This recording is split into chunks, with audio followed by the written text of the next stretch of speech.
नमस्कार दोस्तों, वीडियो में आपका स्वागत है। दोस्तों, मथुरा और वृंदावन में लगभग 5000 मंदिर हैं, लेकिन उनमें से कुछ मुख्य हैं। तो चलिए अपन दर्शन करते हैं उन मुख्य मुख्य मंदिरों के।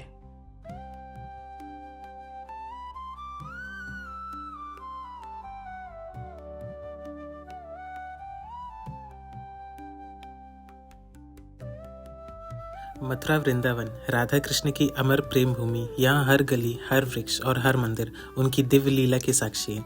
चलिए आपको बताते हैं यहाँ पे कैसे पहुँचेंगे। दोस्तों, आपको मथुरा और वृंदावन घूमने के लिए आपको मथुरा जंक्शन में आना होगा।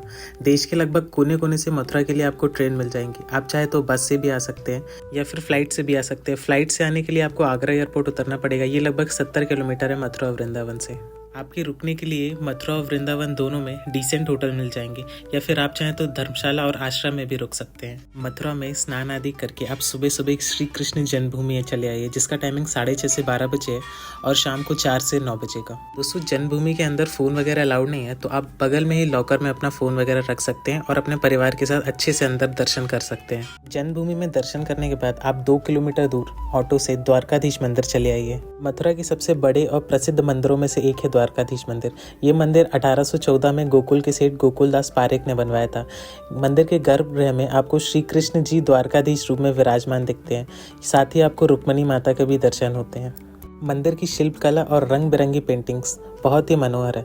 माना जाता है कि द्वापर युग में श्री कृष्ण जी ने द्वारकाधीश गुजरात के लिए यहीं से प्रस्थान किया था।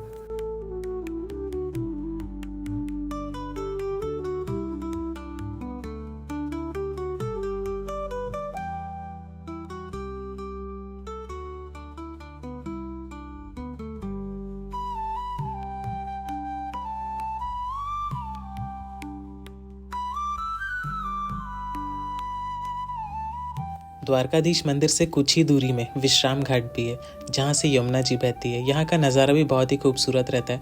आसपास छोटे छोटे मंदिर हैं और आप चाहें तो शाम के वक्त की आरती भी अटेंड कर सकते हैं। दोस्तों, मथुरा के बाद अगला पवित्र स्थल है गोकुल। ये वही जगह है जहाँ वासुदेव जी ने कृष्ण को रात के अंधेरे में यमुना पार करके नंद बाबा के घर पहुँचाया था। गोकुल में आज भी आपको उन स्थलों के दर्शन होते हैं जो कृष्ण जी के बचपन की लीलाओं से जुड़े हैं, जैसे कि 84 खंबा मंदिर जो नंद भवन के रूप में प्रसिद्ध है। यहीं कृष्ण जी अपने बचपन के दिन राधा और गोपियों के साथ बिताते थे। रमन रेती, जहाँ के बालू में लोग खेलकूद करते हैं, और कृष्ण जी भी यहाँ खेलकूद करते थे और माखन चुराया करते थे। दोस्तों, चलिए अब पधारते हैं वृंदावन की ओर। वृंदावन की दूरी मथुरा से 12 किलोमीटर है। आप इधर से 30 या 40 रुपए में ऑटो से मथुरा से वृंदावन पहुंच सकते हैं। दोस्तों, वृंदावन का सबसे प्रसिद्ध मंदिर है श्री बांके बिहारी मंदिर। बांके बिहारी मंदिर में श्री कृष्ण जी त्रिभंग रूप में, यानी कि 3 टेढ़े वाले, कहते हैं कि उनके दर्शन से ही हृदय आनंद से भर जाता है। मंदिर की एक खास बात है, बिहारी जी के सामने पुजारी लोग पर्दों को बार बार आगे पीछे करते हैं। ऐसा वो इसलिए करते हैं क्योंकि बिहारी जी का इतना मनमोहक रूप है कि कोई भी भक्त उनमें कहीं खो ना जाए। इसी के ऊपर एक वाक्य भी है, पर्दा ना कर पुजारी, दिखने दे बांके बिहारी।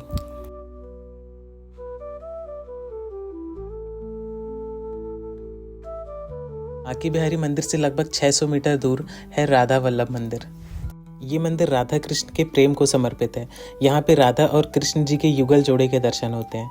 बांके बिहारी मंदिर की तरह ही यहाँ पे भी पर्दा प्रथा है, इसलिए यहाँ पे भी बोलते हैं श्री राधा वल्लभ दर्शन दुर्लभ।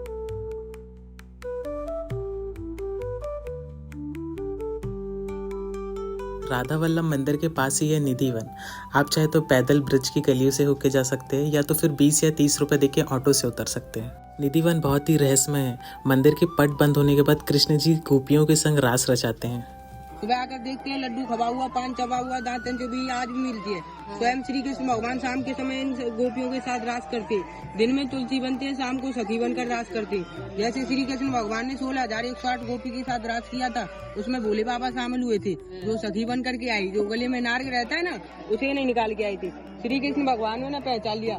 श्री कृष्ण भगवान ने वरदान दिया, जाओ वृंदावन में तुम भी पूजे जाओगे। वृंदावन में जो गोपेश्वर महादेव के नाम से मंदिर है, वो श्री कृष्ण भगवान के वरदान का है। बोलो गोपेश्वर महादेव की जय। लगभग 2 घंटे निधिवन में बिताने के बाद फिर हम पहुंचते हैं राधा रमण मंदिर।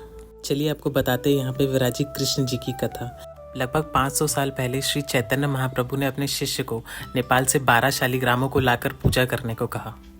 कुछ समय पूजा करने के बाद एक दिन उन 12 शालिग्रामों में से एक शालिग्राम ने मूर्ति का रूप ले लिया, और वही आज के राधा रमण जी कहलाए। इन मंदिरों के पास ही यमुना जी का एक और घाट श्री केशी घाट है, आप यहाँ पे भी घूम सकते हैं। बांके बिहारी मंदिर से लगभग 1 किलोमीटर की दूरी में है प्रेम मंदिर। ये मंदिर वृंदावन के सबसे खूबसूरत मंदिरों में से एक है, जिसका निर्माण श्री जगत गुरु कृपालु महाराज जी ने करवाया था। मंदिर पूरा सफ़ेद संगमरमर से बना हुआ है, जो कि राधा कृष्णा और सीताराम को समर्पित है। मंदिर के बाहर कृष्ण लीला की सुंदर झांकियाँ बनी हुई है। गोवर्धन लीला, कालिया नागमर्दन और रास लीला, सारी लीला को अच्छे तरीके से वर्णन किया गया है। शाम के समय यहाँ का लाइट और फाउंटेन शो मंदिर को स्वर्ग जैसा बना देता है। प्रेम मंदिर से लगभग वॉकिंग डिस्टेंस में ही वर्ल्ड फेमस इस्कॉन टेम्पल है, जिसे कृष्ण बलराम मंदिर भी कहा जाता है। ये मंदिर 1975 में श्री प्रभुपदा जी ने स्थापित किया था। यहाँ आपको कृष्णा और बलराम जी के साथ राधा श्याम सुंदर और गौरा निताई के दर्शन होते हैं। मंदिर का माहौल सबसे अलग है। दिन भर भक्त हरे कृष्ण हरे राम महामंत्र गाते हुए कीर्तन करते रहते हैं। फॉरेन डिवोटीज भी यहाँ मिलते हैं जो कृष्ण भक्ति में डूबे रहते हैं। आप भी चाहें तो मंदिर के बगल से ऊपर सीढ़ियों में जाकर 108 बार कमल के ऊपर श्री कृष्ण महामंत्रों का जाप कर सकते हैं।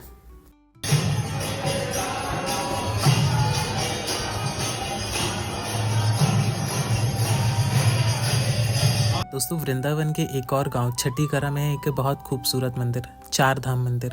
अगर आप वृंदावन आए तो यहाँ के दर्शन जरूर करें, क्योंकि आपको यहाँ वैष्णो धाम, शिव धाम, शनि धाम, राधा धाम एक ही जगह पे सबके दर्शन होंगे। मंदिर की वास्तुकला बहुत ही सुंदर और विस्तृत है। दीवारों पर बनी कथात्मक चित्रकला और नक्काशी हर कदम पर भगवान की लीलाओं का अनुभव कराती है। मंदिर का वातावरण बहुत ही शांत है और मन को सुकून करने वाला है। दोस्तों, ये कोई साधारण मंदिर नहीं है, बल्कि एक स्पिरिचुअल कैंपस है, जहाँ का माहौल इतना पीसफुल और स्पिरिचुअल है कि पूरा माइंड रिलैक्स हो जाता है। तो दोस्तों, ये रही हमारी मथुरा और वृंदावन की यात्रा। मथुरा और वृंदावन के लगभग हर मंदिर दोपहर में बंद रहते हैं, तो आप मंदिरों को या तो सुबह या तो शाम को विजिट कीजिए। वीडियो में बने रहने के लिए धन्यवाद। राधे राधे।